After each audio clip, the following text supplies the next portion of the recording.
लोहा कंधारसह पूर्ण जिल्ह्यामध्ये मोठ्या प्रमाणावर अतिवृष्टी होत आहे।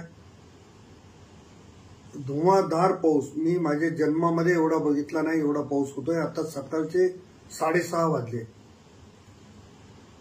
मी 5 वाजल्यापासून माननीय जिल्हाधिकारी, माननीय निवासी उपजिल्हाधिकारी, दोन्ही तहसीलदार, लोहा पोलीस स्टेशन आणि इतर पोलीस स्टेशनचे सर्व अधिकारी यांच्याशी संपर्कात आहे। परिस्थिती जाणून घेतोय। सगळीकडे भीषण परिस्थिती निर्माण झालेली आहे। लोह्यामध्ये सिद्धार्थनगर, गोल्डन सिटी भागामध्ये पाणी शिरलेलं आहे घरामध्ये। लगेच त्या ठिकाणी आता बोट जाते। बोटीच्या माध्यमातून लोकांना बाहेर काढता येईल। महापालिकेची टीम देखील जिल्हाधिकारी महोदय पाठवत आहेत आणि मिलिटरीला पण त्यांनी सांगितलेलं आहे, मिलिटरी पण त्या ठिकाणी येते। लोहा तालुक्यामध्ये शेलगाव असेल, पिंपळगाव असेल, ही सगळी गावं नदीकाठची पाण्याखाली वेढलेली आहेत। कंधार तालुक्यामध्ये पेटवडला देखील पुरानं ओढलेलं होतं। आपण साधारणतः 28 ठिकाणच्या पुलावरून वाहतूक बंद केलेली आहे। चिखली असेल, हालदा असेल, गुंडा दिंडा बिंडा असेल, तिकडे उमरा धनद असेल, या भागामध्ये प्रचंड अतिवृष्टी सगळीकडे झालेली आहे।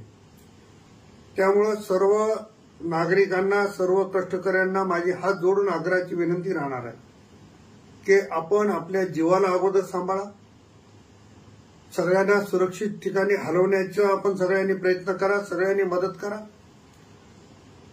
आता निसर्ग कोपल्याच्या नंतर आणि जिल्ह्यामध्ये सगळीकडे अतिवृष्टी होत असल्यामुळे एखाद्या वेळेस कोणी मदतीला कमी येऊ शकेल अशी शक्यता गृहीत धरून आपल्या गावकऱ्यांनी, सहकार्याने ते बाहेर काढलं पाहिजे।